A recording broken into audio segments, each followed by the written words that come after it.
Good morning, YouTube America. It's my regular Wednesday morning routine. Thumbs up, running a little late today.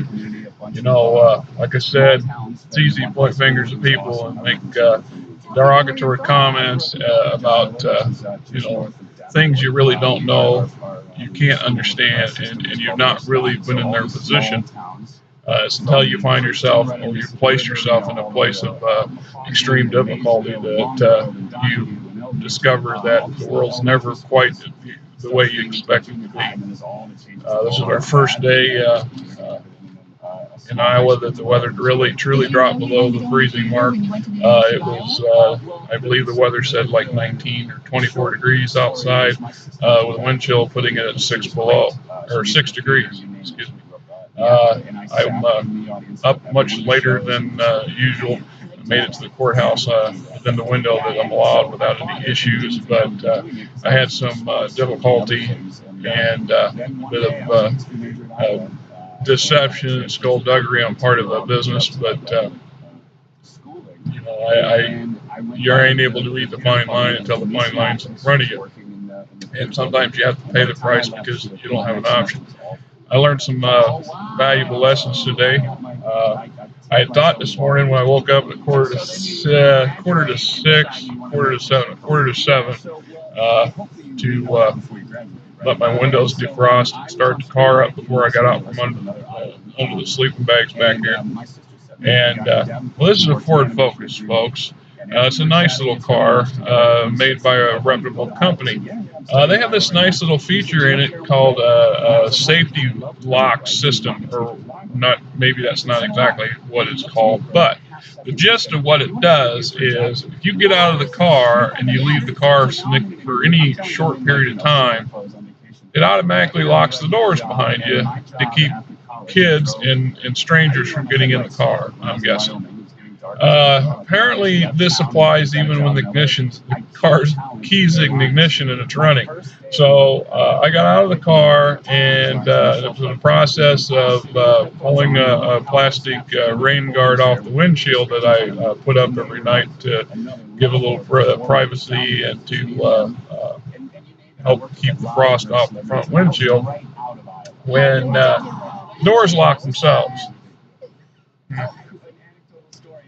I normally carry the keys in my pocket or in my hands when I'm out of the car. This was the first time I had the car key in the ignition. So I found myself in a bit of a conundrum, a bit of a difficulty because, the law is not very flexible. The state set it up in their wisdom that if you're homeless in the state of Iowa, you must arrive at the courthouse or the place of registry on a certain day every week between a certain set of hours. Polk County is Wednesday morning between 8 and 9 a.m. And if you're not there, if you miss that window, you better have one damn hell of a good excuse. Now, fortunately for me, I have a receipt for that. Proof that I had to pay somebody to open the damn car up and get my butt out of the damn door. Now, there's some. Every day, this is what this said. Every Wednesday, I come down here to basically tell them the same thing as before. I'm homeless. I'm sleeping in this car that belongs to my mother, and this is the address that I'm at. Now, they print out this form, which is actually several pages thick, and it basically has all the information, all the data that I just told them, and it's on my pertinent registry information. Now, every week, I get the same piece of paper. So, as you can see, this thing's getting fairly thick, and this is only not quite 3 months. 3 months worth of stuff, right? Now, keep every bit of it because some do-gooding person who thinks it's their business to sit there and point a finger and say, hey, he's not blah. I can sit there and pull this folder out that's the size of a small phone book and throw it in their face. Same with the cops. You don't have respect for the uniform and the concept of the police department, what they do, the sheriff's department, highway patrol, and so forth. Not so much about a lot of people who work for them. I feel even more so for the Department of Corrections. I've mentioned that a few times in my past. That there are some pretty nasty people working for some of these places that allow their authority to go to their head and abuse it. And I do mean abuse it. I'm not talking a few poorly thought out phrases either. I'm talking a lot of mental and verbal abuse and some minor physical abuse when they know they can get away with it. You ask anybody who's been incarcerated in the state of Iowa, who spent time at the Mount Pleasant facility, had encounters with correctional officer Harness, will understand that. The man himself was banned from working units at one point because he laid hands on an inmate one time too many. The man blows gaskets and has fits over tiny, minor details while major things are going on 10 feet away. The man is questionably challenged in the mental department. I think he's been at this job way too long. He enjoys his extreme power too much. The scary part is this man's also works for the sheriff department of that particular county as a part-time deputy, from my understanding. I have talked to other correctional officers who they don't like him either. They don't like how he behaves, and he makes their jobs harder because he's such an aggressive animal. And that's what he is. He's as bad or worse than a number of inmates I've met over the years. And that's a shame. That's a shame. And yeah, I put his name out there. That's right, Harness. Because I can legally do that. Piece of shit. Anyway, as I was saying, I got here an hour behind when I normally get here. I was fortunate that I had my wallet and my cell phone in my coat pocket. Generally, I keep them on me, and I take the coat off and I put it under the blankets with me to keep them warm. So the first thing I grabbed, of course, was my coat when I got out. I Googled. I said, "Help! I've locked myself out of my car." One of the first entries that pop up was a nice little company that says their ad immediately says, "We'll unlock your door for $19.95." Oh, yeah, hell yeah, give that a call. Come get me. Come open my door. $20 all day long, right? But it's a lie, right? Nowhere on the ad, nowhere on the fine print of the tiny little Google access my cell phone could get, did I notice where it says the $19.95 is the service call, is charged for the service call. The actual lock part cost $90. So I spent the receipt says about $107 total. $107 to have this guy put a little air cuff in this thing here, pop the window open just long enough to stick a Slim Jim down in here to pop the damn button. Well, there was a time when I was younger, and I'd have MacGyvered that open myself, and I'd got a coat hanger, and I'd have figured out something. But I'm older, it was cold, I had a deadline to make, and fortunately for me, I had the money in the bank. Who can afford to just throw $100 away on a learning experience? Not happy about that. But my goal of trying to get myself a bigger vehicle to be more comfortable in is pushed back yet again, because that's another $100 I have to make up for in the savings. And cost of living, buying groceries, gas. I filled this car twice in this last week.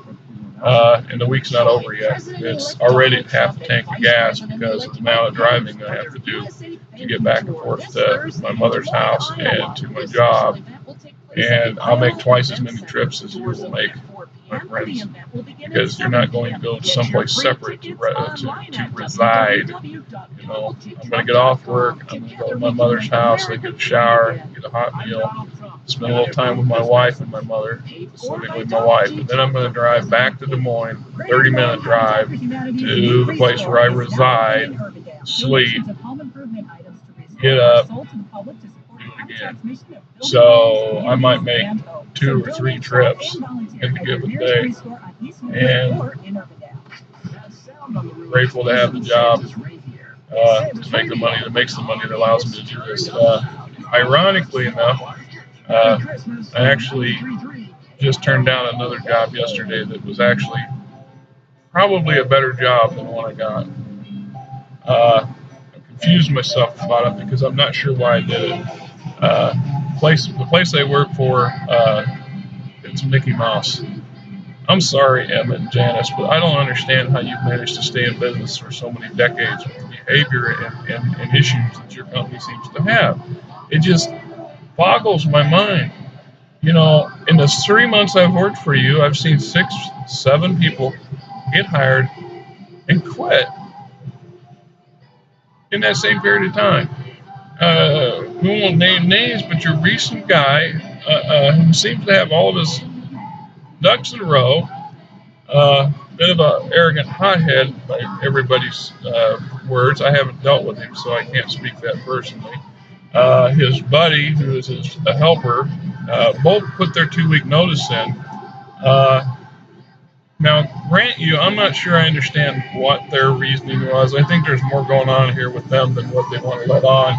Apparently, they got upset because they had a job and they were on their way to the job, and they called the customer, and the customer wasn't present, and they were upset that they got up and had to go and spend an hour and a half driving back and forth to a place they weren't going to work at. So they got paid for an hour and a half, maybe 2 hours of drive time, had a short night, went home. To me, that's actually not a bad thing. I mean, it's bad for the company, maybe bad for the customer because they didn't get the job done. We'll go back and do it eventually. You just kind of wonder, right? You know, you have to wonder what they're thinking. But the attitude of the management sometimes makes it easy to make those decisions. Anyway, this company, which is a division of Goya, a new division startup, found my resume, contacted me, asked me to come to work for them. Went in and interviewed. They called back, they emailed back saying they greatly wished for me to come to work for them. The money to start is $1 less than what I make with all clean, but they offer full benefits, 401k. There's 9 paid holidays a year and 19 personal days to take off, plus vacation time after you've been there a while, chances for promotion and raises. In a structured corporate environment where I can not have grease under my fingernails and all over my coat and sit at a desk and punch a clock. Still get some overtime. I still am not sure why I didn't take the job, why I turned them down. What possessed me to do that? Part of it is a sense of responsibility. I don't owe that much to Emmett and Janice at the company. Sometimes they make it easy to want to quit and walk out that door. But they're good people. They put me in a position where I can have quite a bit of flexibility on time I need to take my mother to her cancer treatment, deal with my wife's medical issues. There's some flexibility there. It also allows me to deal with this registry BS I have to do every Wednesday. They don't hold that against me. I don't think this other company was going to hold it against me either. They obviously had to have done a background check on me, or they would not have hired me, or would not have tried to hire me. Excuse me. The truth is, I told myself when I took a job, I'd give them 6 months. I gave my word that I would give them 6 months. Now, I didn't go out and look for this job at this other company. They came to me. And so I still followed up. I had to do the interview just for my own sense of self-worth. Plus, this company that I'm working for is in a bad spot. They cannot keep help. And right now, Kevin and I, which they are so derogatory toward Kevin. I grant you, he's an oddball. The man works. The man is hungry for work. He shows up. He's working right now with 2 cracked ribs. That's two cracked ribs. Man needs his job, needs his income. Occasionally leaves a mess behind. Occasionally screws up. But that's part of the nature of the business. Accidents happen. Things happen. You can't control everything. And when you have a stretch of things that seem to just one after every 3 or 4 jobs something goes wrong, yeah, that's not good. But you got to take into account the amount of hours and work we're doing here to keep this company running and floating. You can't keep help. And this isn't just a recent thing. This has been a long time thing. I was with somebody here a couple weeks ago, and they was talking. I said, "Oh, you work for all cleaning?" And the guy starts laughing. "Oh yeah, everybody knows about Emmett. Everybody knows about all clean." Still not sure what that means. I don't know. It's not a sense of overt loyalty that I have here. I'm just trying to place in my own mind, other than the fact that I'm trying to honor my word. And truth is, I don't know. I have moments, moments. There's a lot of advantages to this job too, but there's no insurance, there's no health care, there's nothing. My wife's epileptic. She has seizures. She had a doozy yesterday. Scared the hell out of a bunch of people. That's why she can't work. I wish the SSI people would get off their ass and help her get what she's entitled to. She worked 3 years for 20 years, and now she can't. And that's what disability is for. Unfortunately, the system, the bureaucracy, being what it is, moves slowly. Sometimes you don't even know it's moving. We haven't heard nothing from them in well over 6 weeks. So you almost start to despair and wonder if they wrote you off and forgot to tell you about it. There's advocates, lawyers. You can spend some money to get money. We're trying to do it the proper way by the system that's set up. And I wish the system would do what they're supposed to do. It would help my wife and I out of this situation. Maybe it could stop being homeless. Anyway, welcome to my Wednesday routine. I hope yours is much better than mine. You have a good day.